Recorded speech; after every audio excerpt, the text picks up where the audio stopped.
আসসালামু আলাইকুম রহমতুল্লাহ। Rimon agro nursery থেকে আমি রিমন। দর্শক, আমি এখন বসে আছি জাপানের জাতীয় ফল বলা যায় এবং জাপানের বিখ্যাত ফল বলা যায় পার্সিমন জাতের একটি ফলের গাছের সামনে। এবং আমার হাতের বাম সাইডে যেটা দেখতে পাচ্ছেন, এটার যে চারা বস্তা সেটআপ চারাকৃত গাছগুলো, এবং হাতের ডান সাইডে কিন্তু আমরা জিও সেটআপকৃত গাছ দেখতে পাচ্ছেন। তো এই যে দেখতে পাচ্ছেন এত চমৎকার একটি গ্রাফটিংকৃত চারা, দেখেন কত সুন্দর এই পার্সিমন গাছটি।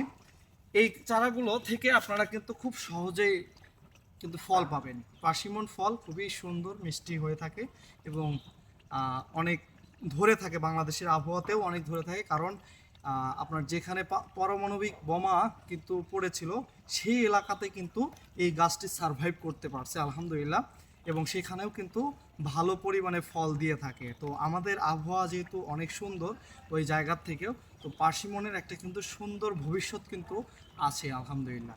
তো এই ধরনের গাছগুলো আমাদের কাছ থেকে সংগ্রহ করতে পারেন এবং আপনার বাড়ির ছাদে অথবা মাঠ বাগানে আপনি কিন্তু এর একটা সুন্দর কালেকশন কিন্তু রেখে দিতে পারেন। এবং এই গাছগুলো থেকেও কিন্তু মার্শাল্লাহ অনেক সুন্দর ভিটামিন সমৃদ্ধ এবং ভালো একটি ফল কিন্তু পেতে পারেন ইনশাল্লাহ।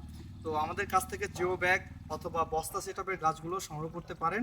সংগ্রহ করতে অবশ্যই আমাদের সাথে যোগাযোগ করতে পারেন আমাদের পেজের মাধ্যমে অথবা স্ক্রিনে দেওয়া হোয়াটসঅ্যাপ নাম্বারের মাধ্যমে।